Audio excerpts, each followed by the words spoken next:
Thank you for tuning in, and welcome back to Lest We Forget, a section of 110 SAS Actual's channel dedicated to U.S. veterans of foreign wars. Today, you will meet Captain William J. Miller, a veteran of the Vietnam War. Captain Miller served throughout the 1960s in the Army, starting as an infantry unit officer and ended his time in the conflict as a LRRP. A LRRP is an elite fighting force, which stands for Long Range Reconnaissance Patrol. The LRRP teams were rigorously trained and inserted into some of the most dangerous hostile areas in Vietnam, where they were tasked with gathering intel on enemy strength, positions, movements, capturing and neutralizing high-value targets, and being the eyes and ears of larger units. Often operating in teams of 4 to 6, these soldiers conducted over 23,000 long-range patrols during the war. What you are about to hear is Captain Miller's story of extraordinary bravery under extraordinary stress. Mr. Miller, tell us what you did in the Army. Well, I did several things. I joined the Army and was a private E1 and made $67 a month and had plenty of money. It never was hurting for money. Went to basic training in Fort Knox. Went to advanced individual training, AIT, in Fort Sill, Oklahoma, and then back to Fort Knox, and went to SCS and became a lieutenant, and went to Fort Hood and did some temporary duty in Europe, and back to Fort Hood, and then to Vietnam, and started out with D Company, 38th Infantry, and stayed with them for a while, and then went to the Lrrps out of that company, and worked with them, and LRRP is Long Range Recon Patrol, and we worked in 3 and 4 and 5-man teams behind the lines. They would fly airplanes over the areas in Vietnam at night with what they call a SLR unit, sideways looking airborne radar is what it is, and they had thermography things on the plane that pick up heat sensors, and your body's 98 or 97.8 degrees, and so they could tell that there was people on the ground, but in triple canopy jungle they couldn't see them, but they knew they were there. But they didn't know if they were on the march, if they were dug in, if it was an infantry unit or a mess kit repair outfit or who it was. So they would send teams of us. They'd come in the morning and they'd have a brigade debriefing, and they'd talk to the brigade commander, and they'd say, well, we picked up readings here and here and here. And the brigade commander would look to me, I was the platoon leader of the Lrrps, and they'd say, how soon can you get a team here? You want to check this out too? And I'd give him that information, and then I would go back to my unit and assemble the teams.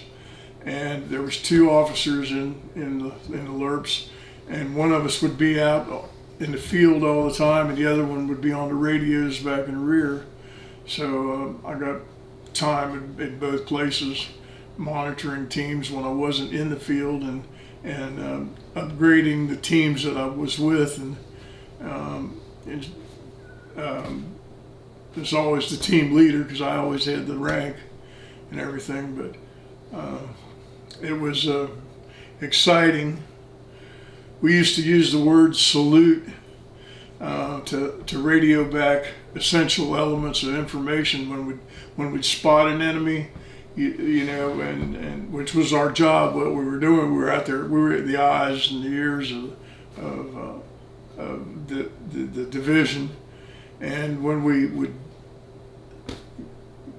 have contact with the enemy, I mean visual contact, not physical, we would use the word salute, and each letter of the word salute stood for an element of information. S was the size, what size of unit are you looking at? A was the activity, what are they doing? Are they dug in? Are they on the march? Or what? L was their location. U was their uniform. T was the time of day it is, and E was equipment. What kind of equipment did they have? Did they have mortars and base plates? Did they have 51 caliber machine guns? And what were they doing? And then the next requirement that we had is, what are we going to do about it? Are we going to adjust an airstrike on them? Are we going to adjust some artillery? Are we going to put some gunships on them? Are we going to try to snag a prisoner? What are you going to do? And we radio that back, and more often than not, we'd call in some artillery, and then we'd get out of there. We did our mission, and we'd look for a landing zone where we could get out. If we could find one where the helicopters would land, that'd be excellent. If we didn't, sometimes they'd drop a rope ladder down, and you gotta be careful when you run up them rope ladders, because the helicopters are blowing that air down, and you got an 80-pound rucksack on your back, and you're upside down on the rope ladder. So we always carried a 12-foot length of rope with us, and we would tie a Swiss seat.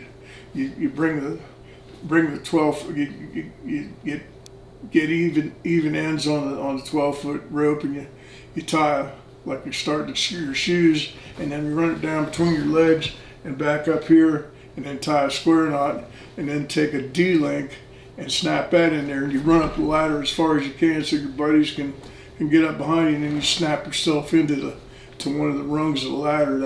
That way your hands are free, and you can lean back, and if it's a hot LZ, you can fire. Just keep shooting till you get out of there.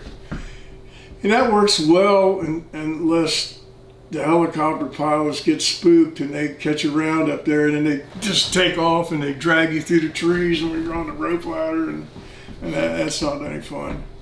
But that's pretty much what I did. And I caught a round one time in the leg, and they went through a tree or something before it hit me, because it stopped down on my femur, and it didn't shatter the bone. And I got back as far as Camp Zama, Japan, and I was there for about a week. And I went to the Surgeon General at the hospital, and I said, "You guys got my orders to go back to the States?" And they started laughing. I said, "What are you laughing at?" He said, "Well," he said, "you're an officer. You're supposed to set the example for your men. You'll be back in Nam 4 weeks out." I said, "You kidding me?" He said, "No, man, you're going back." I said, I thought I was hurt. I had about 178 stitches in my leg. And I said, "What about these stitches?" He said, "Platoon medical, take them out. Don't worry about it." So, all right, man, I thought I was hurt. So back to Nam, and was on radio watch for another couple months, and then back out in the field again. I was born in Cincinnati, Ohio, at Jewish Hospital on December 21st, 1947. And 4 days before Christmas, December 21st. And I grew up in a little town called Miamiville, and I was the oldest of 6 kids in the family. Went to Milford High School, went to Moeller for a year. Well, I went to parochial school, St. Andrews, for 8 years, and I went to Moeller my freshman year, and then the folks really couldn't afford to send me there. So I went from Moeller to Milford, and graduated from Milford, and went in the Army shortly after that. So. Were you drafted? You said... No, I wanted to marry my high school sweetheart, so I was working at a gas station, and I was making like $1.25 an hour, and which was all right when you're in high school. It gave you enough spending money to go out on dates and do things. And, but I needed a career opportunity, so I went to Ford, General Motors, Procter & Gamble, General Electric, Millicron, LeBlanc's, any place in Cincinnati that had a career opportunity. And they all said, "You're 1A for the draft." And the Vietnam War was going on, and they said, "Well, we train you, and we hire you and train you, and then you get drafted, and we've wasted a lot of time and money on you, and then we may never see you again." So they said, "Take care of your military obligation, then come back and talk to us." So I went ahead and joined. And we weren't allowed to call home for 3 weeks from boot camp, so I called home after 3 weeks and was talking to my mom, and she said, "You'll never guess what we got in the mail." yesterday. I said, what was that, Mom? She said, we got your draft notice. I said, well call them up and tell them I'm already here, you know. So they had my number coming and going. You know, I was going one way or another. When you enlisted, did you choose your MOS? No, you took a series of tests downtown before you were sworn in, and then you go back to the recruiter, and based on your scores, they tell you what you can do, what the Army has to offer. And I took these. I did really good on these test scores, and I came back to the recruiter the next day, and he says, "You can do anything the Army's got." And so my dad was a paratrooper in the Second World War and jumped in at Normandy and that kind of stuff. And so I said, "I want to be a paratrooper." And he said, "No problem. We'll send you to basic." And I went to Fort Knox, went through basic training there, and then little did I know, if you had an IQ at least your belt size, you could go to jump school. So, yeah, there's just only two things that fall out of the air: bird shit and paratroopers. You know? So, anyway, we did all that, and yeah. So, what was your time in basic like?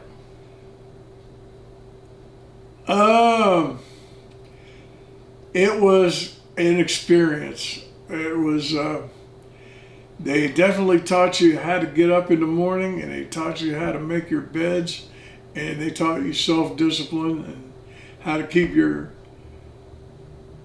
self-organized and your property organized and protected. And, it was good. I think every person in the United States, male and female, should do at least 2 years in the military. It would teach you some personal responsibility for yourself, and it would teach you some self-discipline, and realize that you can do things you didn't think you could do, and it's a good thing. Mm-hmm. There was a lot of funny stuff, and it pushed you, to beyond what you thought your limits were. Mm-hmm. And it's a good thing, and I think everybody should do that. It's a great country. It's got its faults, but I've been to a lot of places in this world, and it's the best place I've known. You always think when you grow up in your hometown, I can't wait to get out of here, and then you get out and you see some of the world, and I've been to Europe, I've been over to Southeast Asia and Japan and all over the country, and ain't no place like home, man. It's, that's where it's at, Mm-hmm. For me anyway. What year did you go into basic? 66, January of 66. Yeah. When did you know that you were here's some advice. Yeah. If you want to join the military, try to join in the spring. I joined in the middle of the winter in January, and man, it was brutal. It was cold. I mean, it was snow on the ground, and you're out there laying on the ground shooting at the rifle ranges, and it was rough because of the cold. It would be a lot nicer if it was a little warmer if you got in there. But basic training was like a picnic compared to officer school. Officer school was brutal. I mean, they try to make you crack up and lose your cool there in the school so you don't do it in the heat of combat.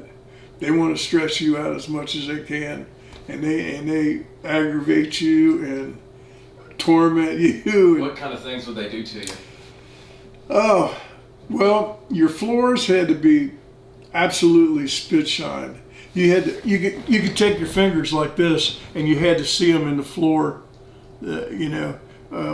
they had to be that clean. And the tactical officers would come in with muddy boots and stuff and do spirals, with their boots and stuff, and everything, all the foot lockers had to be lined up perfect. We had to pull strings on them, and everything in the foot locker had to be lined up. All the toothbrushes had to be the same way. All the shavers had to be the same way. All the bars of soap had to be the same way. Everything perfect. And if it wasn't, they'd dump them all. And then they tell you, you got an hour to get this place straightened up. We're having an inspection, and nobody's getting out of here on the weekend or getting any kind of passes unless this place passes inspection. Well, this went on for something like 13 weeks. We didn't get out of the company area because we couldn't pass inspection. And we finally got it down where we thought we had it perfect. Everything was perfect. I mean, we used baby blankets to polish the floors and bowling alley wax, and the floors were perfect. Everything was lined up. Everything was clean. And the tactical officer comes in, and he's wearing white gloves. He says, "Y'all ready for inspection?" "Yes, sir." And everybody yells, "Yes, sir." And so he said, "Well, if you pass inspection, you can get out of the company area and go to the PX this weekend, or go to the enlisted man's club."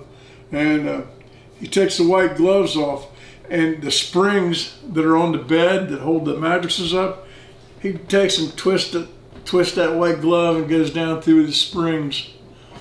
And "Oh, look at this filth. Oh, I can't believe you're living in filth like this. Oh my God, you're not going anyplace this week." And everybody's thinking, "Oh man, what else could there be?" And that was one of their. And every week it was something else, up underneath a locker and on the rim of the metal of the locker on the bottom side of it. Just pick up a bunk and rub underneath where the leg is, "Oh, look at that, it's disgusting. How can you live like this?" And that was some of the stuff. And then around Christmas time, you have it was about 2:30 in the morning, and it was close to Christmas, and here comes this tactical officer in, tweeting this whistle just as loud as he can. It's, oh man, "Get up, get up, get up. Well, I want you standing by your bunks at attention." Everybody's standing by their bunks in their underwear. And he said, "Now I want you to strip your beds down, and over top of your mattress, you got a mattress cover, which is like a big bag. So you take that out," and they said, "Now take everything in your foot locker and dump it into your mattress cover." So you take all the soap and the razors and everything you got in there, you dump that in there. He said, "Now I want everybody to grab a handful of cotton balls." And you grab a handful of cotton balls. So we're going to march down the hall here, and we're going to throw the cotton balls up in the air and act like it's snow and it's Christmas time and you're delivering packages. And so this is 2:30, 3 o'clock in the morning, And so you do all that, and everything's a mess. There's cotton balls all over, and your whole Foot Locker displays in your mattress covers. "Now, I want you to stand back in front of your bunks." Stand back in front of your bunks. And we're going to have an inspection here in an hour and a half, and I want to make sure everything's ready.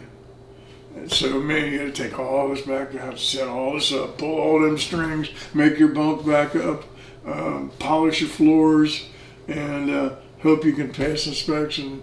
And just do stuff like that, just messing with you. Yeah, just to mess with you. And my OCS class had more people killed in Vietnam than any other class that went through there. We had my bunkmate got killed in Vietnam. He was a good guy too, man. You're one of the nicest fellas there ever be. Yeah. When what did you know about Vietnam before you enlisted? There was just a war going on. That's all. You didn't know much about it. It was a war. You just seen some stuff on TV at the news, but I was too much chasing my girlfriend around. You had to be even thinking about too much of anything else Mm-hmm. in high school. And I played music too. I played in a band in high school. When did you find out that you were going to Vietnam? Right after I graduated from officer school. Ultimate assignment, Vietnam, it said on my orders. And after I graduated from officer school, I went and bought a new Corvette. I had a big chunk of money, you know. Gonna buy me a vet. You know? So I was hot stuff, man. I was still 18. I had another 2 weeks to go before I turned 19 when I bought it, and I'll never forget it. It was a fastback, you know. It was a '65 vet, and the payment was $102 a month, and the insurance payment was $120 a month. I paid more for the insurance than I did the car. So, but I was hot stuff, man. Young lieutenant, man, driving around in a new Corvette. Yeah. You know, woo. So I enjoyed that. Mm-hmm. So tell me about your trip to Vietnam. Your first, getting there. Getting there. Well, I went to, I said all my goodbyes here at home. They threw a little party for me, a going away party. And said all my goodbyes and everything. And I've been living with this German girl. This is, I don't know if you want to hear this story. Sure. I was living with this German girl out at Fort Hood for a year. And we're sitting in the airport, and I'm getting ready to go to Vietnam. And I'm getting ready to catch a plane to go to California, and then we was gonna leave out of California. So she says, "Bill, there's something I must tell you." I thought she was gonna tell me she was pregnant, and she said, "I'm married." I said, "I've been living with you for a year." I said, "Where's your husband?" I says, "Well, he's in Germany." She said, "I just came over to visit my sister here at Fort Hood. She's married to a soldier, and I met up with you, and you know, we was having so much fun. I just stayed here." And I said, "Well, I don't know what to tell you, man. I'm going to Vietnam." And she's living in my house that I had, driving my Corvette, and I'm leaving everything there with her, you know. And yeah, that was that was one of the mind-blowing events of my life. Mm-hmm. So anyway, I go out to California, and I got $700 cash, which was a lot of money at the time. And I thought, yeah, well, I don't know if I'll ever be coming back here, you know. I don't know if I'll make it through now. I might as well have this fun, so I hooked up with a couple hookers. And I had a real good time for about 3 days before I got on a plane to go to Vietnam. Yeah. And I remember standing on the street corner on Market Street in San Francisco and talking to these three hookers, and I said, "Well, which one of you gals is the best?" He said, "Honey, I'll bounce your ass off the ceiling." and the other one said, "That ain't nothing. You get what I'll do." And the other one says, "Come on, let's all go with him." And I had three women there for about 3 days, and of course that pretty much did in my $700. But I'll never forget it. That's a memory. Then, so I get over to Vietnam, and I'm flying in the plane over there, and there was a guy who was going back for another tour, and he's telling all these. He was a sergeant, and he's telling all these stories. And, you know, he says, "Yeah, I remember the first time I came over here. They opened the door up. The first guy out got shot right in the head." And I'm thinking, I wonder if that's true, or if he's just messing with us. And I thought to myself, well, I ain't going to be the first one out the door. So we get there and landed in Cameron Bay. And this place was, you weren't even allowed to carry magazines in your weapons there. You know, it was that secure. And I thought, well, this place ain't so bad, you know. And you had to have your boots polished and everything. They wanted you to be all strapped and stuff. So it was and that was pretty neat. And then you go to the replacement depot, where they farm you out to different places in Nam. And they sent me up there to the 4th Division there for a while. And anyway, what did you do in the 4th Division? For LRRP, that's what I was LRRP. LRRP training was strenuous. We had to do 6 miles every morning before breakfast. We'd do the daily dozen exercises, and then we had to run every place we went, and in the LRRP compound, and you did the 6 miles. You had to do the 6 miles in less than 90 minutes, and you had to do 78 rungs on the ladder bars and 10 chin-ups. Then you could eat breakfast, and that was pretty. I was in good shape then. Yeah. How did the opportunity arise to become that? I was survived this firefight, and the brigade commander said, "Son, I'm going to get you out of this outfit." I said, "Thank you, sir," because I was in the thick of a lot of stuff. And he said, "We're going to send you to Lrrps." And I thought to myself, "Am I jumping from the skillet to the fire or what?" You know. So, but we would just a lot of times just sit on hills and wait to get attacked along the border. And they wouldn't attack you unless they thought they could completely overrun you and be back in a neutral country by daybreak, because they could never occupy any land. If they did, we'd pulverize it with B-52 strikes, so they could never really hold any territory.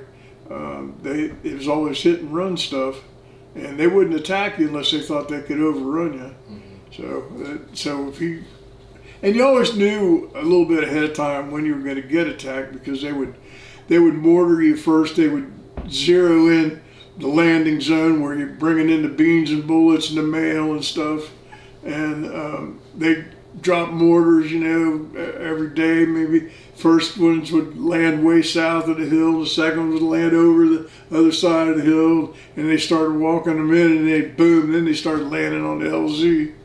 And then they'd also try to zero into TOC, the Tactical Operations Center, where the antennas were, where the radio and combo is.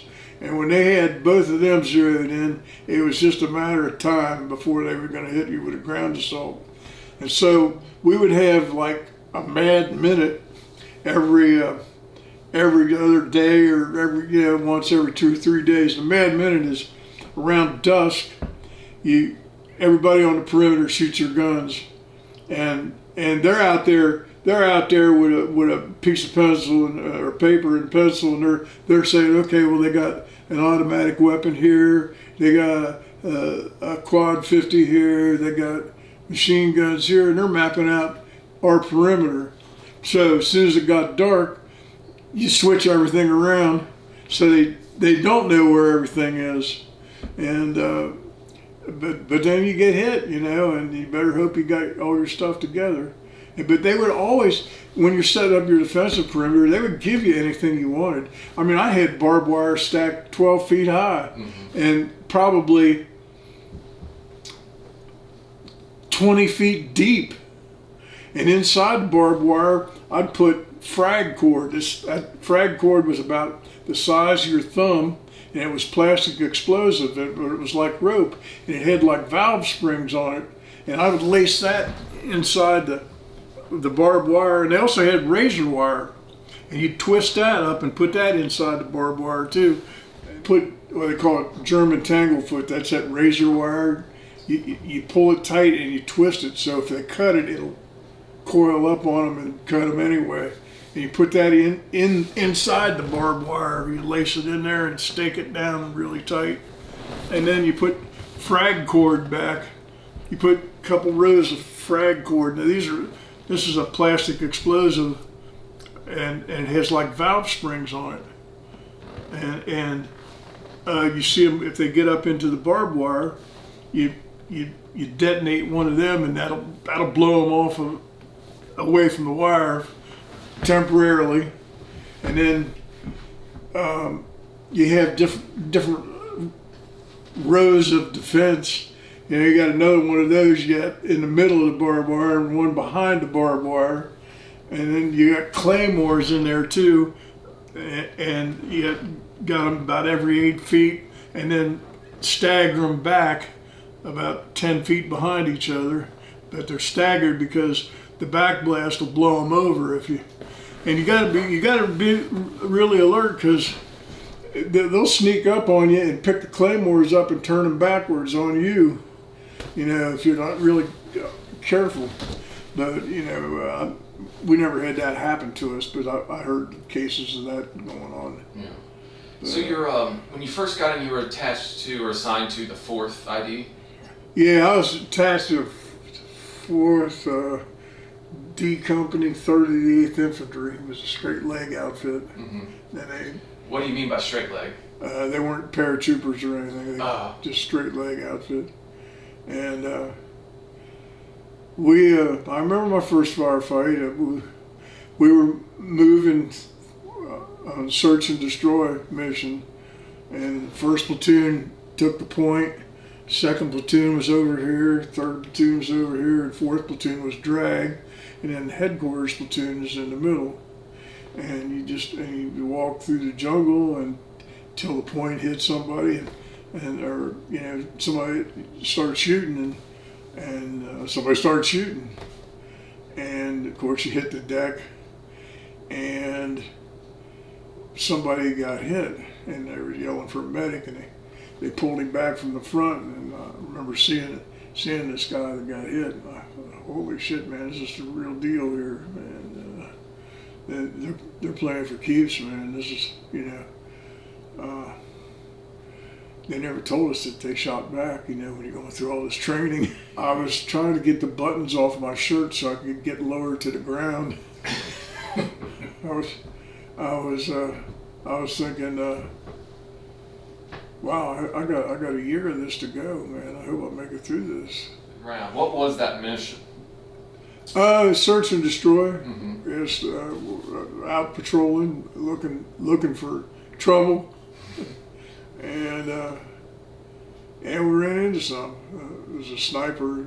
He killed two people and wounded one. We never did find the sniper. Called in some artillery and stuff, and it got quiet, and then we moved out again. And for a couple of days, didn't have anything after that, and we went back to the fire base.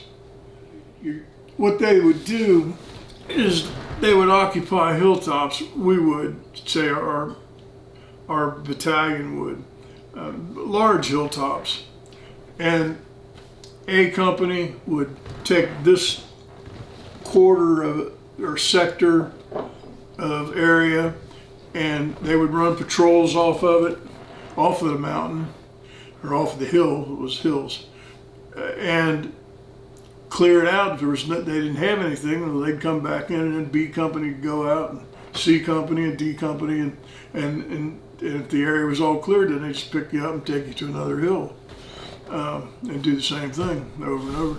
But then you're sitting on a hilltop, and also you get sniper fire, and that's not good. When you get sniper fire, you can't get out of your trenches all day. If you got to shit in your steel pot and throw it over out of the trenches, or wait till it gets dark. And then we'd always had a 4-hole, at least a 4-holer on the hills with that many people. You always had rats too on a lot of these fire bases. You know, we were eating sea rations. Everything's eating, you know, cans and stuff. But nobody really liked the ham and lima beans. Yeah. It wasn't one of the favorite things. So you got a dump where you dump all the stuff, you know, tin cans and stuff. And of course, rats would find it. And you have to do something to amuse yourself on these hilltops. You're going to be up there for a couple of weeks maybe. And so we would have the big rat contest, see who could shoot the biggest rat. Now you can't just shoot the rat with a M16, because then if it's at night, everybody's up because they think it might be a sniper. So we make soap rounds, and you had to be out on the front to know about a soap round. You take the bullet out and you pour all the gunpowder out and you put soap in there. And we used to get these SP packs, were called special packs. Once a week it had writing paper in it and soap and some razors and pencils and paper. And, it had Chuckles candy bars and it had Kraft candy caramels and it had Hershey tropical bars. So that was, and cigarettes, had cigarettes in there too. That was the SP pack. So you make one of these soap rounds, you take the bullet out and you take the Lux soap, I remember it was Lux, and you cram that in there and then you put the bullet back in. Then you put that in your gun and you put one of them Kraft candy caramels up in the window of your bunker and you wait for the rat to come get that. And when he does, you pop him with that soap round. And a soap round sounds a lot different than a regular round going off. So as soon as you do, everybody goes, soap round, soap round. And then you take your rat, if you think it's big enough to enter into a big rat contest, and you take it up to this board, and you put him up there, and you put your name on him. You put your name on the board. So at the end of the week, if you got the biggest rat, you win the money. Yeah. So that was one of the things we did for grins and giggles. Yeah. And played cards a lot. And it always worked out so whoever was going to go on R&R would go with a bundle of money. I mean, every pot that you played had $600-700 in it. Yeah, because we had a bunch of $20 bills. No place to spend the money when you're out in the field, so what the heck? So whoever was going on R&R, man, we want to make sure they had a good time, so they go on R&R with a couple $1,000s. And we'd play till whoever was going on R&R would win, That's some of the humorous part of it all. When you got there, you were issued an M14 or M16? M16, yeah.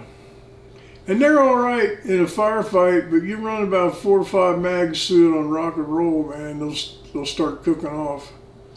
And so you gotta be careful with your gun. You gotta shoot short burst.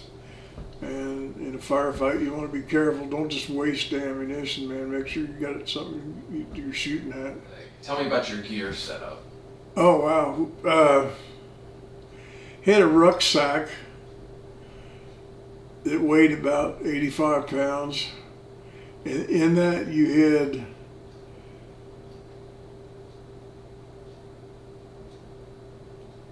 two canteens of water plus 2 canteens on your web belt. You had 2 ammo pouches with 8, each one had 4 magazines in it. That's 8 magazines. Plus 2 magazines in your gun, one taped upside down so you can just flip it over if you need ammunition real quick. And I always carried 2 bandoliers across my chest, and they had about 7 or 8 magazines. I carried 2 of them across my chest. Figured if I ever got hit in the chest, it might stop around or slow it down anyway. Carried 4 hand grenades on my web belt and 2 on my web gear. And then I also a lot of times would carry a satchel full of hand grenades, a variety, and in the variety I would have CS, gas, and I had white phosphorus, and I had a thermite grenade, which would melt my radio so they wouldn't get frequencies if it was going to get compromised or we were getting overrun or something. And it's always, the last thing you want to do in a firefight is shoot your gun, because it makes a distinct sound and they can home in on it, you know. And you don't want to keep shooting from the same position either, because somebody's out there maybe behind a log looking, and they'll see a flash here and they'll see another flash there, and then maybe one more flash, and then by then they got a bead on you, and they open up with a spray there in that area. So you want to shoot and scoot, or grenades. They can't tell where they come from. They just, something lands there. They don't know if it's coming from over there, or where it's coming from. So that kind of conceals your position. And it's little things like that that keep you alive in these firefights and stuff. Some of the LRRP missions are pretty exciting. So when you, how long were you with the 4th before you were? Most of my time Yeah. was in their area, the 2 Corps area, which was the responsibility of the 4th Infantry Division. And tell me the story about how you were approached to become a LRRP. Well, we went through a firefight, and it was a pretty bad firefight, and can't remember the hilltop number. I was the only officer in the company that survived it, and the brigade commander came by, and I was 20 years old, I think. It might have been 19, or 20, because I turned 21 over there.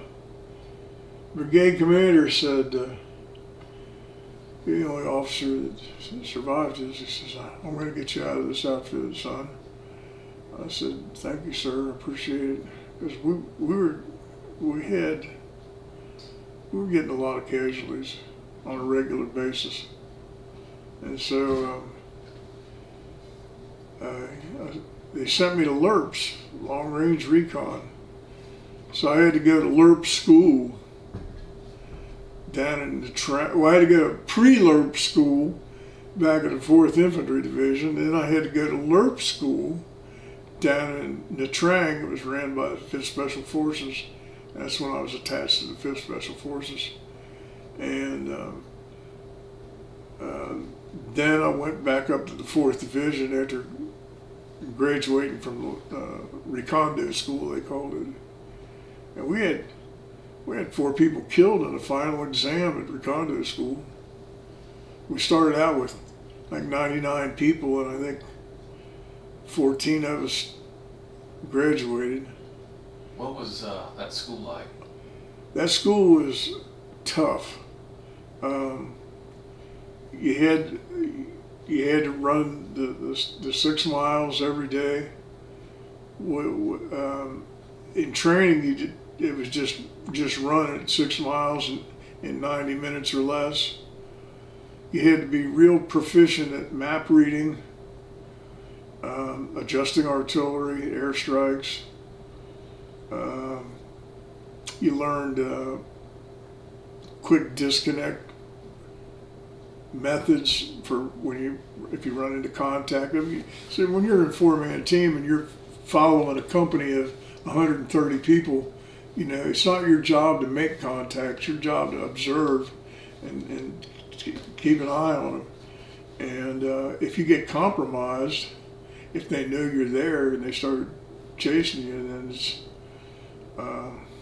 you got to have ways of breaking contact, and we have quick fire drills to do that. That's I explained how they work there before. Where the first man shoots his mag, and the second man he turns to the rear. The second man shoots his mag. Third man throws the grenade. Fourth man takes up, and then you get out of there. And while all that's going on, the radio man's dialing in the forward air controller, the FAC, and to get some air support, or he's got adjusting the frequencies on his radio to get artillery support and fire some artillery and get to cover the withdrawal. And we were all well trained to do this. I mean, it was like boom, boom, boom. I mean, just Everything went off without a hitch. And the only problem with a LRRP is when you get inserted, when you go out on a mission, you run the risk of dropping yourself right in the middle of them. And that happened a time or two. And you hear a bunch of gunfire over the radio and then silence, nothing. And you figure that they bought the farm or got captured. And they would usually wait a couple of weeks and then send an aero rifle platoon out to that location to see what they could find. And sometimes they find some pretty grotesque stuff. They found one guy with a cleaning rod driven through his head and hanging in the fork of a tree like that. They found another guy who was buried head first and just had his feet and ankles up out of the ground. And they had found some guys with their penises cut off and shoved in their mouth and stuff like that. And that turns you into some kind of monster, because when you see that, and if you knew the people, man, that's even makes you more of a I don't know how to explain it. It turns a switch off or a switch on inside you that makes you a stone cold killer. Somebody's going to pay for this, and they're going to pay for it just like they're going to get some of their own medicine. And so you turn into some kind of homicidal maniac. And then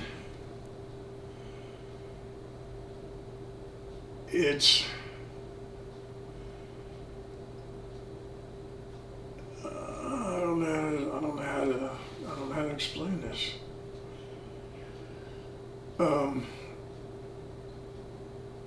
When you get back to the compound in the rear, and you're with all your buddies and in your outfit, and they're all going through the same stuff, then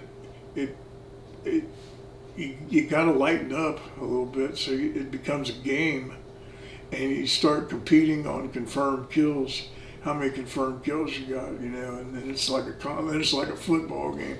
It's like you're going hunting. When you go out in the field, man, if you don't find, it's like going hunting. It is the ultimate hunt, man against man, where the game shoots back. It's the ultimate hunt.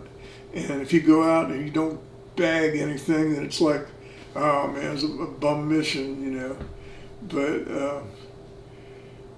and you start thinking like that, and with all the training that you've had and all the skills that you have, you kind of feel like you're bulletproof. And especially at that age, I guess, and it had something to do with it. But I don't know where I'm going with this. Wow, and then I remember this. We ambushed a point element, my LRRP team did, and we killed 4 guys. When they moved through the jungle, they would have a point element. 15 minutes behind them would be maybe the main body, and then maybe 15 minutes behind that would be the drag element. And the point element was supposed to spring any ambushes or something to keep the main element from getting involved in something. But we'd try to wipe out a point element. We'd carry Swedish K 9mm submachine guns with silencers on them. And we'd wipe out the point element and go up there and see if they had any kind of intelligence, laundry list or what outfit they were in, or wallets and stuff, and we'd take them back. And we wiped out this point element, and we got back and got away. And the main element didn't know that we had done this, and they just came on them the trail, and we beat them up pretty bad. And they started freaking out, and by then I had the artillery coming in and started adjusting artillery on them, and then we got out of there. But I snatched this one guy's wallet, and we're in the helicopter. We got extracted. We're in the helicopter giving each other high fives and knowing we wreaked a lot of havoc with them, and one guy had a belt buckle, with a star on it, a war trophy, and another guy had an AK-47, and I had this wallet, and I opened this wallet up, and there was a heart, red heart cut out of construction paper with a picture of his wife and kid, and that got to me, and I got, it got to me a little bit there.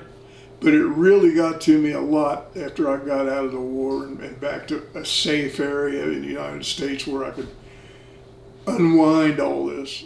I think LRRPs was safer because you're with more well-trained men, and you pick the terms to fight. Whereas when you're with a regular combat unit, you got 120 men and you're sitting on a hill just waiting to be attacked, and they're not going to come after you unless they think they can completely overrun you.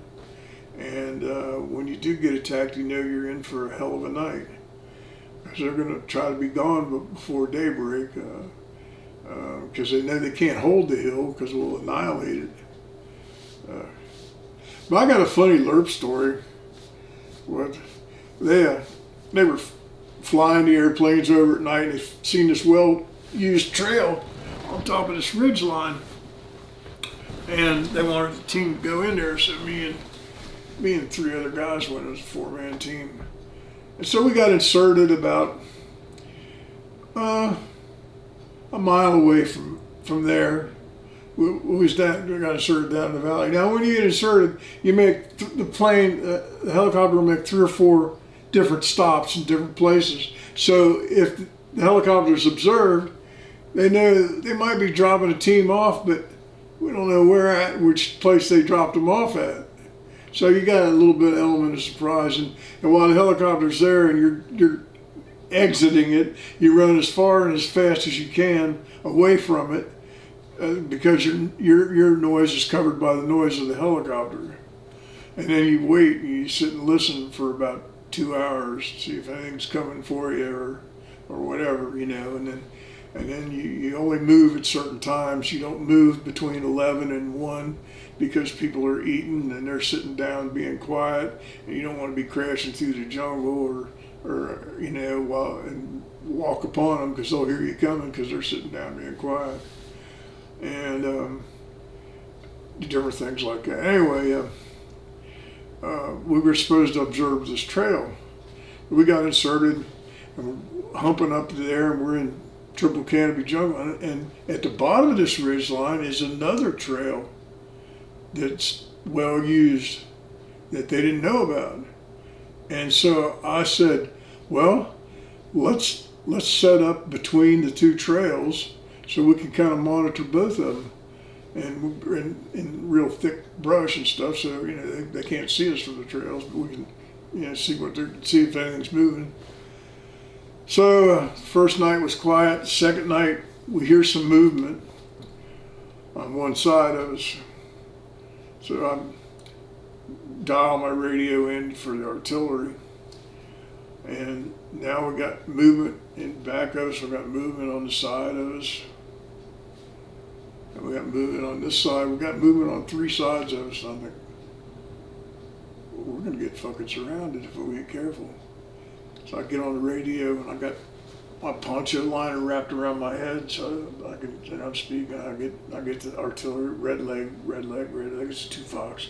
We got a condition red. Fire concentration, Delta Hotel 302. And so they drop around there, and and then I shoot the direction with my compass to where it landed. I give them that direction. I say, left 200 meters, drop 100 meters. Now I got it coming in pretty close. I drop it another 50 meters, and we got stuff tingling through the trees. It's that close, and I'm walking it all the way around us, and hearing some screams, and then I give them a check fire, and they stop firing. And we don't hear anything. So, but this went on all night. This seemed like eternity at the time. It was probably 3 or 4 hours. So daybreak comes, and things are quiet. And the artillery people said, we want a BDA, bomb damage assessment. We want to know what we hit there. You fired up almost $500,000 worth of artillery last night. Got a little bit to eat, and we went out to do this bomb damage assessment. So you never walk on trails when you're on a recon team. You don't walk beside them, so you don't leave footprints or any notice that you were there. And we started seeing all this red fur. And apparently we wiped out a community of orangutans that night. And they had us scared to death, you know, just,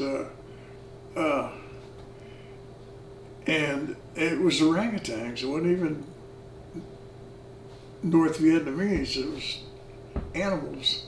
So I said, they want a BDA, man. We fired up almost $500,000, $750,000 worth of artillery last night. They want a body count.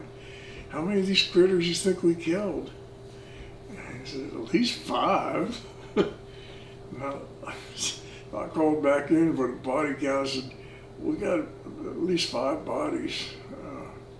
And it looks like they dragged a bunch of more off. That's all we got here. So I can't really tell you how many we got. You guys got at least 5 that we know of. And like I said, there's drag marks and blood stains where they've dragged off some other people. So that's all I got for you. We didn't see anything else for the rest of the time we were there, so we got back in, and that was the end of the mission.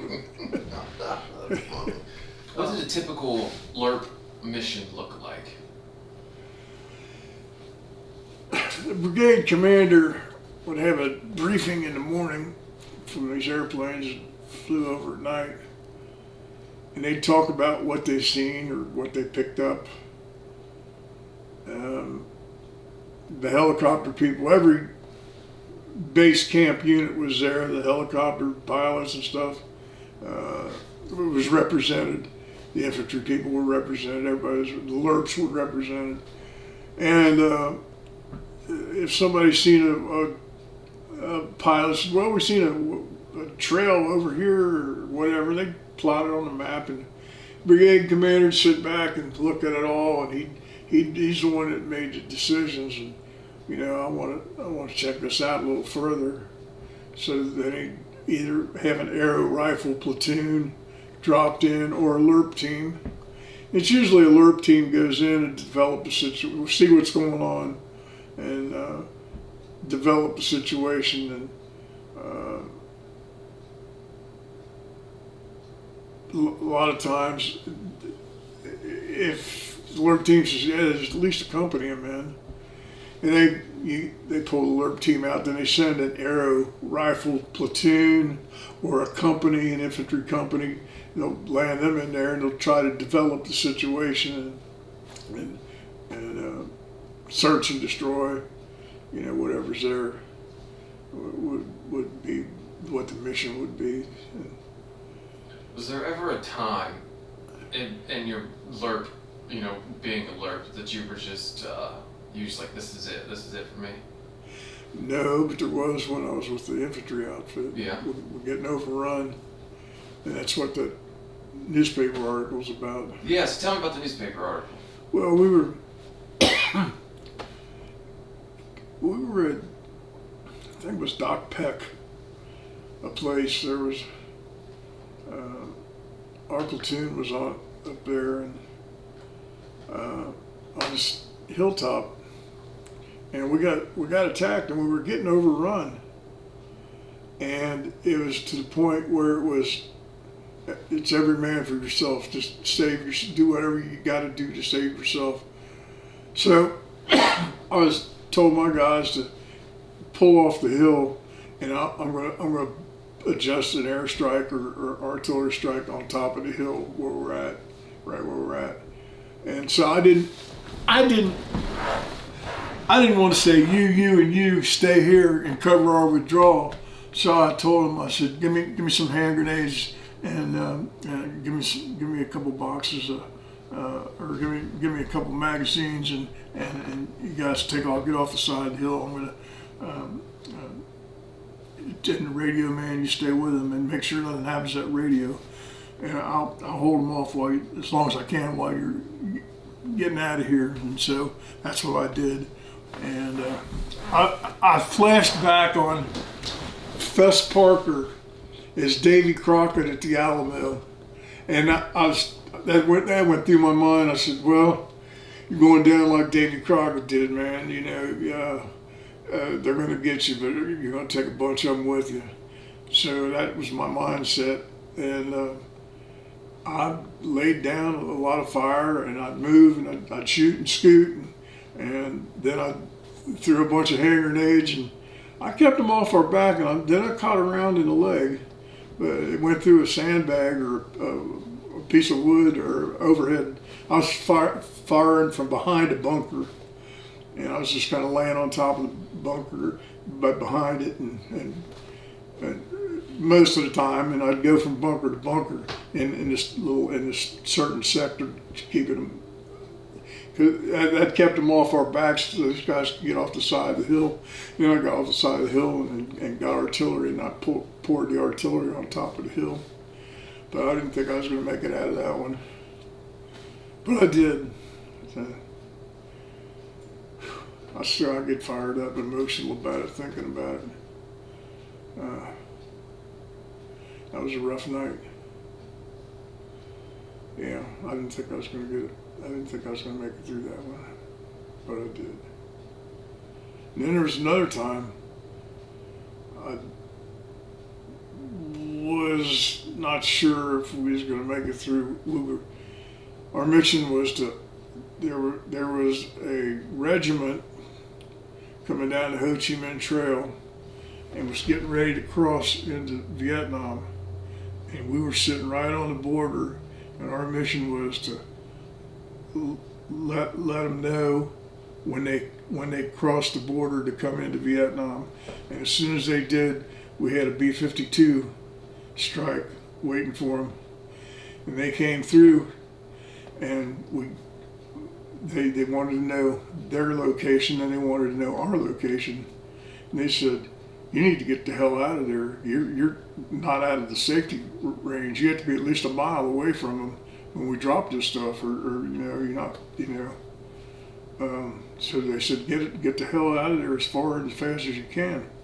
And so we dropped our rucksacks, and we still got that web gear with, we still got one meal in your pocket, and you still got a couple meals in your butt pack, and you still got ammunition and hand grenades, and but you weigh a lot less because you dropped the rucksack. So we got out of there, and they wanted to know our location, and we told them. They said, I don't know, you're right on the border, so we got 2 minutes till splash time. That means that's when the stuff's coming down. And they said, get behind the biggest tree you can find, lay on your back, and open your mouth. Keep your mouth open, and because of the concussion. And we said, all right. So they dropped the shit, and they called us back after there was 3 plane loads of them, and I mean it reeked destruction. And they called us back after it was over, and they said, Two Fox, you still with us? I said, yes sir, we're still here. And they said, good. We want you to give us a BDA, bomb damage assessment. And I said, Roger. We'll get right at it.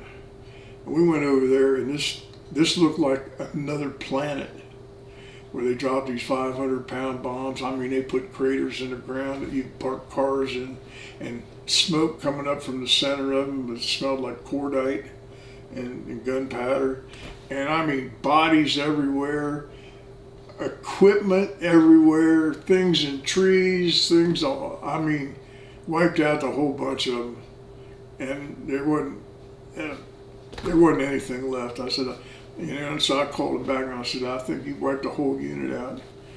And they said, all right, we'll come and extract you. I said, all right. So we went to a place, an LZ, where they could get us out of there. We left out of there. And About 6 months later, they captured a prisoner. Somebody, one of the units did, and I was at the debriefing in the morning at the brigade headquarters, and they said, we captured this prisoner that was with the whatever group it was that came across the border. And he said, there was less than 12 survivors out of the whole regiment, and he happened to be one of them. How many people's in a regiment? Oh, 1,300. Oh, wow. I mean, he just annihilated a whole bunch of them. I mean, it was,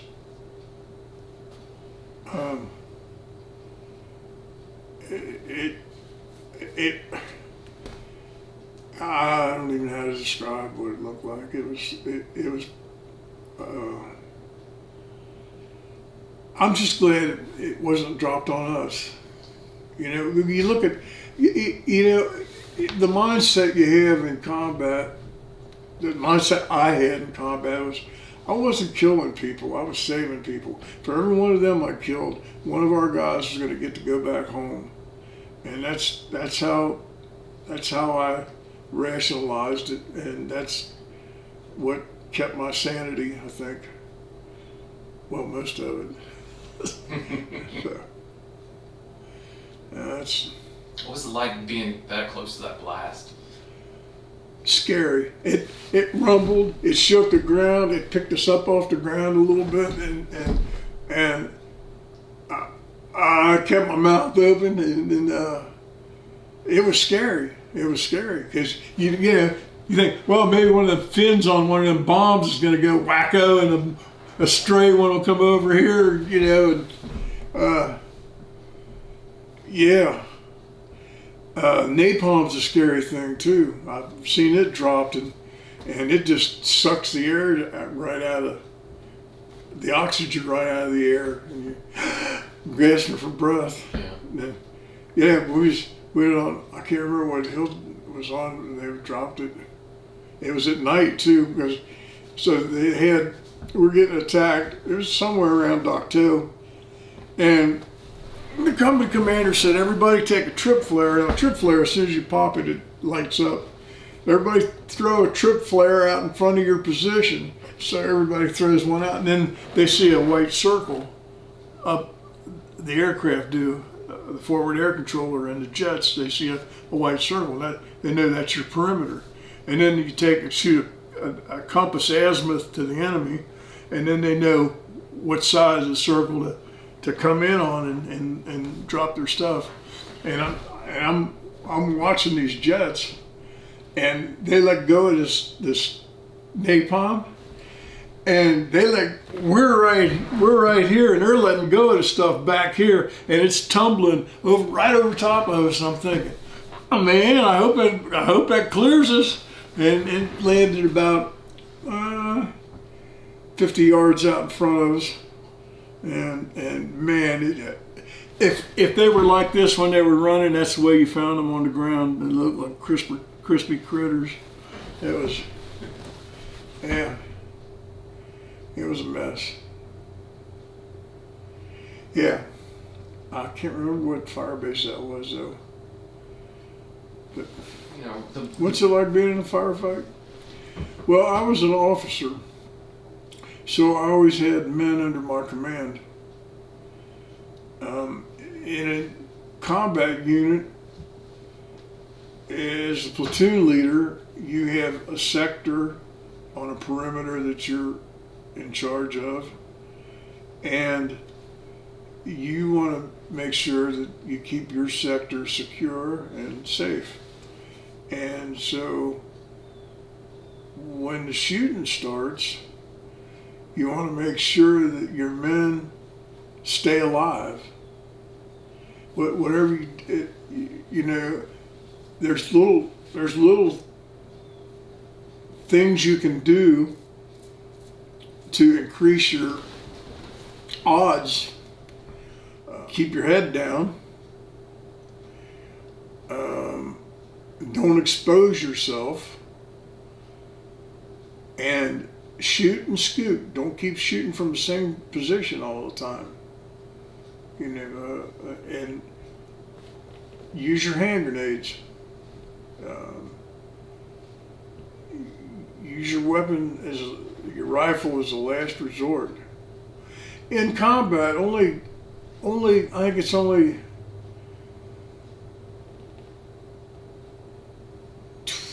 was it 12%? I think I used to know all these stats. Only 12% of people are killed with small arms fire. Everything else is artillery, grenades, airstrikes, that kind of thing. But and also rake the battlefield. If you shoot a guy who drops 5 feet in front of you or 5 yards in front of you, put a couple more rounds in them, just to make sure that make sure they're dead. If they got enough life left in them that they can pull a pin on a grenade or something, they might just lay there and play dead and until they have opportunity to do that. Or some of them well, they had Chi-Com grenades, but sometimes if they had American grenades, they would pull a pin on them and just lay on them. And so, with their last dying effort, and just lay there, and then the next morning when you're policing the battlefield, a lot of times they'll turn the bodies around and you hear a ping. You can outrun a hand grenade. You can stand here and pull a pin on it, sit at that table and outrun it.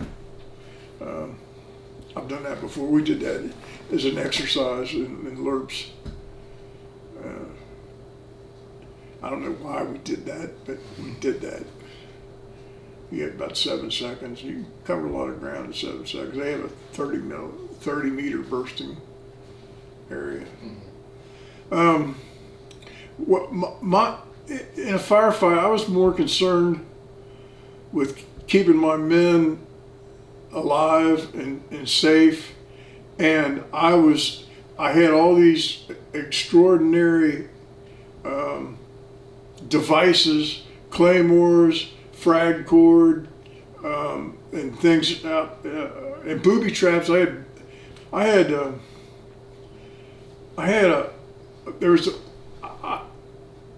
When setting up a defensive position, I would go out in likely avenues of approach where if I was the enemy and I was attacking this position, I would do this and this and this. And there's a big, and when you clear these hilltops, they just they drop in a backhoe and they clear out an area, and then on the outside of the cleared area is big trees and stuff. If I was going to attack us, I'd get behind this big tree log here. It's about this big around, and I'd use that for a fighting position. So I go out there and I put 2 pounds of C4 underneath of it. This tree, and then run my depth cord up there, and I got this thing to look at. That's my tree booby trap, and I've got some stuff over here like that. And that's number 2. This is my frag cord going through here. This is my claymores, my first row of claymores. This is my second row of claymores. So we get attacked. I'm kind of watching this, and I'm watching my guys, and making sure that they have enough ammo. If they don't, I'll locate a central ammunition point where they can get some more ammo if they run out. And I'm gonna blow this up if I see a muzzle flash come from behind that log where I got the C4. I'm gonna pop that thing, and I did, man. That thing jumped up and got 2 of them. I got pictures of that, and in those pictures, there's 2 guys laying up underneath of that thing, and I'm doing that. I'm making sure that we're keeping them in the wire or out of the wire with all the other defensive items that I have available. And I'm yelling, I'm yelling at guys too. One guy was standing up. Why are you standing up, man? Oh, I was looking for the hand grenade. You trying to get killed, man? Get down. We're not fire. And It's like a mother hen. And in a LRRP, that's one situation in a firefight as an officer, and then there's situations where it's every man for himself. If you get into a situation like that, then it's the mindset is stay alive, whatever it takes to stay alive. You might be getting overwhelmed here, you might be getting overrun, but maybe next week you'll have the advantage, and but you got to stay alive to do that. So whatever it takes to stay alive, and that's the mindset. You don't have time to worry about it until it's all over. When it's all over, then you guys, as an officer, you guys are looking to you for wisdom and guidance, and you have to be there for them. You don't have time for yourself. And then when you do have time for yourself, you're out of the Army, the war's over, you're back in the States, then it hits you. And that's what happened to me. And I would, like I said, I went through a lot of changes for about a dozen years when I came back. I finally got through all that. It has stages. At the time, when you're being attacked, it's like, I killed him because if I didn't, he would kill me. And he was getting close to where he could do that. And so I just saved myself, or I saved one of my buddies that's fighting right alongside of me. And when he goes down, if they're in something behind him, I'm going to pump a couple more rounds in him, make sure he's gone. I don't have to worry about that. And I'm doing my job. I just saved a couple of Americans by doing this. But you really don't have time at the instant it's happening. It's survival. You're in a survival mode. I got to survive this. These people are for real. They're trying to kill me. They're trying to take my life. They're trying to kill me. And once you've had the baptism of fire and you've seen casualties of your own men, and you realize, hey, this is for real.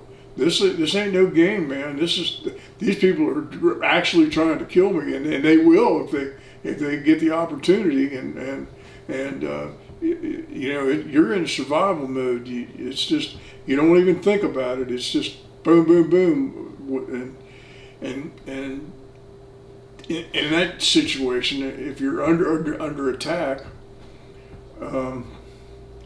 other situations, if you're on a sniper mission or something like that, that's a whole different mindset. Then it's like hunting. You carried the M14 with an optic? Yeah, and carried a Weatherby scope on it. And then it's hunting. It's like you're going deer hunting. Only it's challenge. You got to shoot and scoot. You got to nail your target and then get out of there. If you're trying to assassinate a provincial leader or something like that, or whatever the mission is, that's a whole different thing.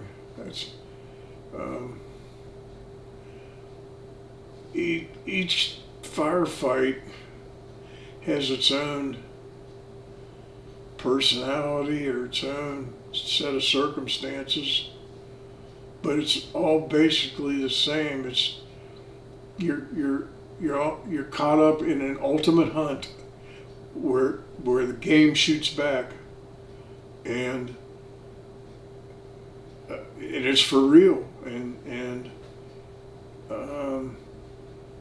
when it really starts affecting you is after it's all done and you're in a safe place where you can catch your breath and you're back in the United States and you start going back through your memory banks and you think about this and you think about that and you're like, man, you realize what the hell you just been through? And you realize what the hell you just did? And um, and then like I said, the survivor guilt comes to haunt you. Some of the people that you killed comes back to haunt you. The guy with the wallet and the construction paper heart and his wife and kids. And you start having some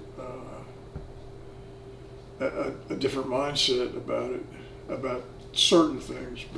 But on the whole, you know, you're in survival mode, and there's nothing glorious about it at all.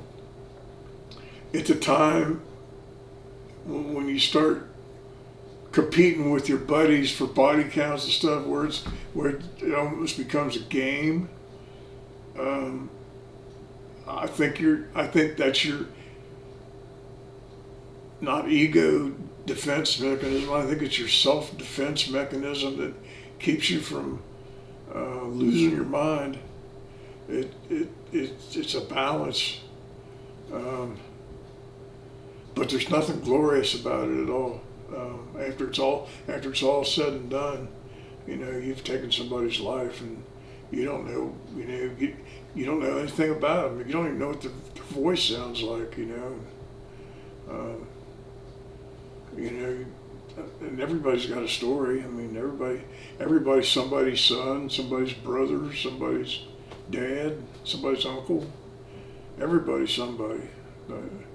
You don't think about that in wartime, and you're young. You've been trained to kill, and the things that you learned in your training become automatic, and you do what you got to do to survive and accomplish the mission, whatever the mission is. If you're the last person standing, to accomplish this mission, you keep going, and the sergeants always told us, like, save one bullet for yourself. If it gets down to that, you don't want to be captured. Save one for yourself. And then they train you that if you're in a fight with a bayonet and you get ran through, and you got a bayonet running through you, grab a hold of the barrel and spit in his face and give him your war cry. And you think about that, man, and that's like all the way. You're the last bit of fighting spirit you got, man. You spit in this guy's face, it's killing you. And I don't know, man. It's. Do you remember the first one?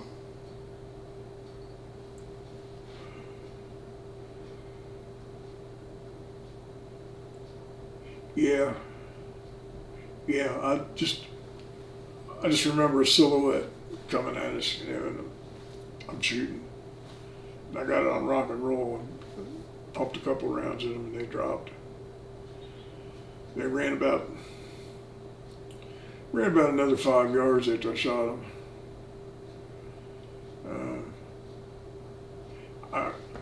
I remember shooting a bunch of them in the wire, when they were behind the barbed wire or in the barbed wire. It was just like shooting silhouettes. I didn't look at it like they were people.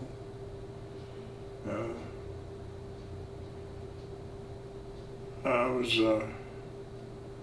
kind of proud of myself after it was all said and done. You had mentioned you kept kind of, a score, if you will. Well, that was in the LRRPs. Yeah. The LRRP deal was, we'd go out and like I'd tell them, we wiped out a point element of 4 people, and I know we had 4. We're back at the debriefing now. Yeah. We're back here, and they're asking, what happened? What happened on the mission? So, well, we've seen a point element coming down the trail, and we decided that we'd take them out.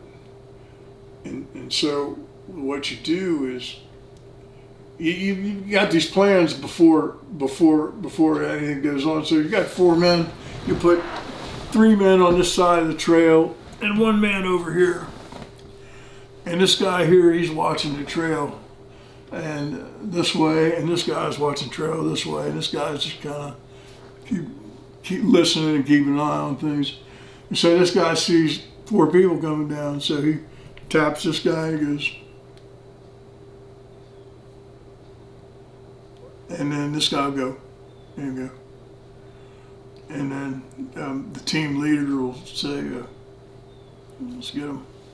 So this guy over here, when they get, he's alerted that, there's 4 coming down, and he'll get over here behind the biggest tree he can find, go, hey, and they'll immediately turn to that direction. And then now they got their back to you, you just jump up and nail them with the 9mm Swedish case with the silencers, and then go up and see if you can find any kind of intel stuff from them. Then you go back into debriefing, and you get far enough away that you can get on your radio and adjust artillery on the main element, and then you just get out of there. You get extracted and go back in for your debriefing. And you got some major who made all his rank in peacetime wanting to know what happened, so you start telling him, well, we killed 4, and he says, you killed 4. Yes, sir. Did you bring back any weapons or anything? No, sir. We're trying to travel light. But you killed 4, right? And you're like in disbelief, So we started getting pissed. So I get back to the compound. I said, man, your debriefings. I said, Major, is he acting like that with you guys too when you're in the debriefing and you tell them what's going on? And he said, yeah, kind of like, And I said, I'll tell you what, man, let's bring back some ears. And it only takes 26 pounds of pressure to rip an ear off. You can rip an ear off somebody. And so, or you got to take your bayonet and or your K-bar and just, however you want to do it. So we started bringing back ears, and we were at a debriefing. It's so funny. And he says, what happened on the mission? I said, well, we wiped out a point element, and there was 5 of them. And you killed 5 people. Yes, sir. And it's just a team leader doing the debriefing. He says, did you bring back any weapons? I said, no, sir, they're too heavy. He said, you got proof, you had any kind of proof that you killed 5 people? I said, yeah. So here, count these ears. And he looked at me and he kind of freaked out, like, you're out of your mind, you're some kind of homicidal maniac, And I said, well, it's a lot easier doing that than carrying back a gun. And I said, I'll tell you something, they didn't give these ears up easy. And he thought we were fucking crazy, which we were. But and that was kind of a funny thing that happened. The mountain yards there, cooking the heads, that was an amusing afternoon. And then we had the mountain yards would cut their balls off a lot of times, and on our bar, how some bars used to have pickled pig's feet? We had about this deep in scrotums sitting on the bar, and we had a couple skulls for footrest and then they said that, well, the inspector general is going to come over and inspect your compound. So, oh shit, man, get rid of the balls and get rid of the skulls and stuff. Because they don't appreciate that kind of stuff. They're not real warriors. Yeah. But that was a different time and a different mindset. Yeah. And there's some funny stories too, man. As a LRRP, our deal was, for every day you spent out in the field, you got a day off in the rear, which didn't always happen because they're having a condition red up north, man. We need to get a team up there. Sometimes you just come in and regroup, go over the debriefing, and go right back out again. But a lot of times you get some time off in the rear. Mm-hmm. And so you go down to the local bordello and get taken care of. And the girls will tell you, say, don't come here tomorrow. Beaucoup VC. They'll tell you when something's going on that ain't right. The gear that you carried and how you customized it, and tell us your experience, with your M14, your M16, and the other weapons you used, and then the Vietnamese weapons. As a LRRP, we were allowed to carry anything we wanted to carry. We'd carry. A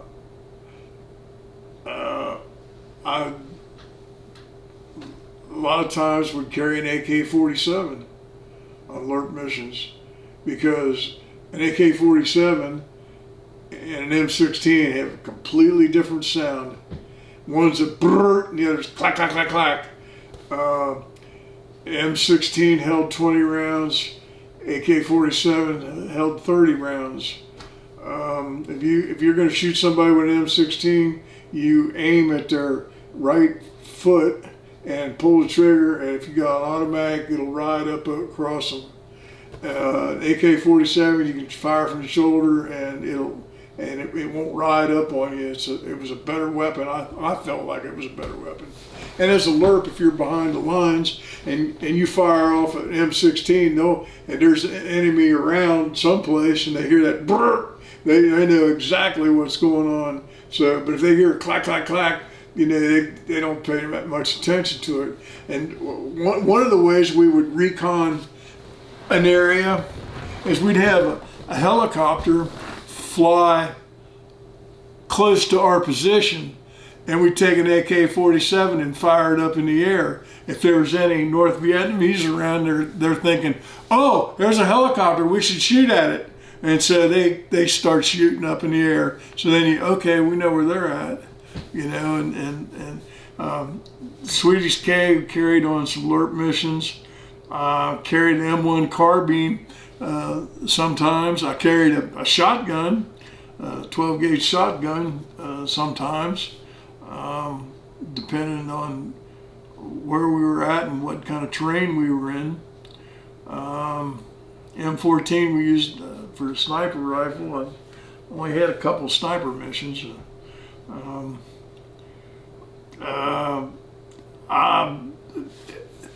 The enemy, I like their AK-47 better than our M16. Also, we had 81 millimeter mortars, and they had 82 millimeter mortars. So if they captured our ammunition, the 81 would work in the 82 tubes. But if we captured their ammunition, the 82 was too big to fit in the 81s. We had 50 caliber machine guns, they had 51 caliber machine guns. Our ammo would work in their 51s, but the 51 was too big to fit in our 50s. They were smart. They had, their bayonets had a hole in them, and their scabbard had a little tit on it, so they could take and put the knife over top of that and use them to cut through barbed wire and stuff, use them as wire cutters. I thought that was pretty cool. And if we would have had to fight them with just what they had, they would have annihilated us. The thing that gave us fire superiority was aircraft and artillery. And they were a formidable enemy. They had regular, I never seen a VC the whole time I was over there. I was always fighting North Vietnamese regulars. And they had uniforms and pith helmets and AK-47s, and they had 120 rockets. They had RPGs, which is a takeoff of the old German World War II Panzerfaust. They still use them a lot today as RPGs and stuff. How did you customized your M16?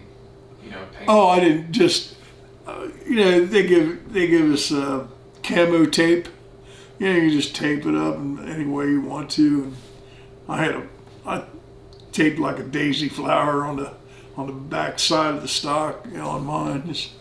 Because back then the flower power was a big deal, and then there was the 9th Infantry Division. Their unit emblem looks like a flower too. But, that was just for grins and giggles. Right. But LRRP missions, I always put the war paint on and painted my face up, and sometimes that was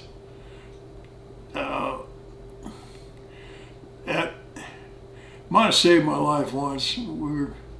We got inserted in a low-lying area, and the first thing you want to do after the helicopters leave is establish radio communication. Because if you're out there without any communication, that's dangerous. So I said we need to get to some high ground. We don't have any combo. We can't get to our radio relay. A lot of times we'd have radio relays. You'd have, the base camp would be back here, a radio relay, and then you're way out in the front there. So we couldn't get any combo. So I said, we better get to high ground as quick as we can. Well, there was a trail there.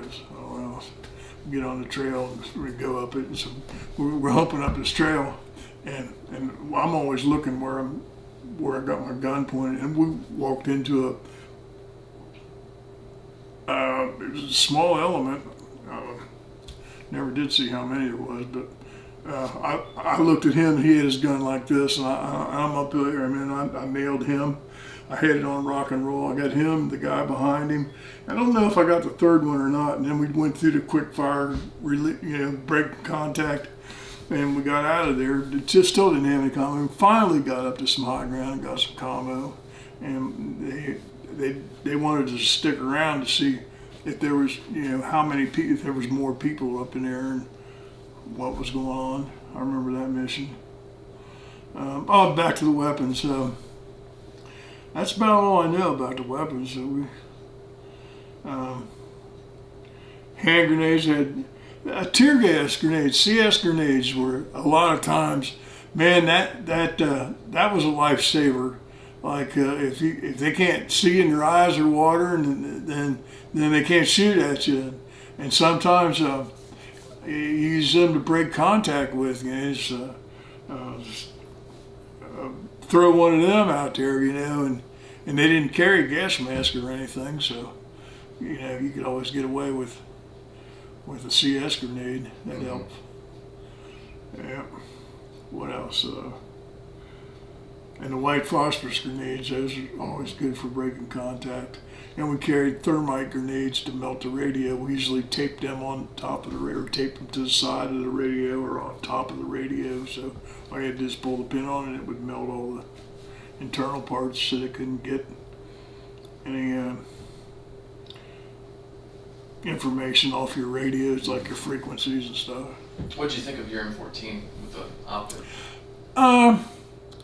For what it was, it's a 7.62 as opposed to the 223. It had more stopping power, I thought, because it was a bigger projectile. Heavier. It's a heavier weapon. It's a good weapon. I think it was more reliable than the M16s that we had at the time. M16, you burn 4 magazines through on rock and roll, and you're gonna have problems with it. It'll either cook off or jam up. The ones that we had, so you had to be really careful. Shoot short burst, and 3-round burst, 4-round burst, and shoot and scoot. That's about all I know about the weapons. Mm-hmm. Oh, I had the M79 too. M79 had a shotgun round that was pretty cool. It shot pellets out about the size of your little finger, about as big a round as your little finger. M60? M60 was a good weapon. My machine gunner in my platoon said, we're getting ready. The first time I was out, the first firefight, we're going through the jungle, and you got first platoon up here, second platoon, third platoon, fourth platoon, headquarters platoon in the middle. So if you hit contact, everybody squats, and you got your circle already, perimeter set up. So my radio man says, "Where do you want me at, sir?" I said, "I want you about 4 ahead of me." And the machine gunner in my platoon says, "Where do you want me at, sir?" I said, "I want you about 10 behind me." The radio man said, "What if I get a call for you?" I said, "You can relay the message back, And I was a lieutenant, so I never wore any rank in the field. And if you were a sniper and you were trying to pick out the lieutenant in this platoon, you would have never guessed me. I carried a D-handle shovel and everything, and everybody carried 200 rounds of machine gun ammo too on the line company. And every other man carried a battery, extra battery for the radios. And we had PRC 25 radios. And you could manufacture an antenna that would double the range of it. I think it had a 25-mile range. And if you cobbled together with some commo wire and a plastic spoon, you could make an antenna that would almost double that range. But that was all. Yeah, and then when you get back to the States after all this is over, then you go through some kind of metamorphosis where you gotta figure all this out. You gotta why didn't I get killed? Why did so and so get killed and I didn't get killed? And why did Sergeant so and so get killed who had a wife and 3 kids and I ain't got any kids or anything? I would have traded places with him if I had a choice. Just because he had a family and stuff, and you start having survivor's guilt. And then you think about some of the people that you killed and stuff. Even though it was wartime, you think. I went crazy for about 10 years, man. I was strung out on drugs, did a lot of meth, just sorting through all this, and I didn't really realize why I was doing it. And I finally went down to the VA and went through their post-traumatic stress disorder clinic. And that really helped me a lot to sort through all this stuff, and I found it took about 10 to 12 years just to get through it, I just look at it now like it's a chapter in my life. I've got a lot of chapters in my life. I got my high school chapter. I got my military chapter. I raced cars for about 12 years, sprint cars. That's a chapter. My music's a chapter. But I survived it and I made it home. Got promoted to captain along the way and did another year at Fort Hood. And then I wanted to go to flight school, and it was time to get out or re-enlist. And so I called officers' assignments in Washington, D.C., and I said, what can I expect as if I sign on again, if I re-enlist? And they said, what do you want to do? I said, well, I want to go to flight school.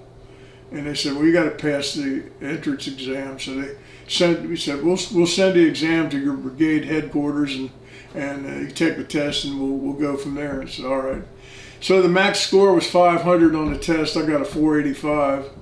And I called them back, and they said, you did real well on your test. You got a 485 out of 500. And I had some bootleg time in Vietnam because I'd fly as an aerial observer before our teams went in to see what kind of terrain and stuff we'd be operating in. And a lot of times they have dual controls in the helicopters, and I'd say to the pilot, hey man, let me fly this thing. He said, it's all yours. And I learned how to fly the things, while I was there. I'd call it bootleg time, but they recorded it, and I got my air medal for 25 hours of flight time in the combat zone. So that was cool. So they said, well, you did really good on your test. Said, what year did you graduate from West Point? And I said, I didn't. They said, you didn't? You're awful young to be a captain. I said, yes, sir. I made it in combat and stuff. And he said, well, there's only 2 allocations a year for captains in flight school. And if you're not a West Point grad, you can pretty well forget it because them guys snatch it up. Yeah, they want to learn to fly. So I said, well, what can I expect for a duty assignment? And he said, well, because of your critical MOS, we're going to send you back to Vietnam. I said, all right, let me think about it. I was done with it at that time. I said, I'll just get out. So I got out. Went crazy for about 10 years after that, trying to sort through everything that happened to me, and got strung out on drugs for a while, and went down some dark roads, and finally got out of all that stuff. Yeah. And, started having children, and that snapped me out of being wild and crazy. So, well, that's my story, and I'm sticking to it. It was a big adventure, and I'm lucky to have survived it. The government now takes pretty good care of me. They send me a check every month, and I don't have to pay for license tags anymore for my cars. Things that are locked in my mind, like how to adjust airstrikes, it's all there, still there. It's like wasted knowledge now. I went down to Procter & Gamble to get a job, and they said, well, what'd you do in the military? I said, well, I was alert. They said, well, what kind of training do you have? I said, well, I can adjust airstrikes, artillery strikes. I can set up a hasty ambush. I can snatch prisoners. He said, well, we don't get anything like that around here. I said, well, and they said, you're too qualified just to be in the guard shack. I don't know, man. I guess I could sum all this up with, I wouldn't sell the experience for $1 million, but I wouldn't pay a penny to go through it again. That's my whole take on my military experience.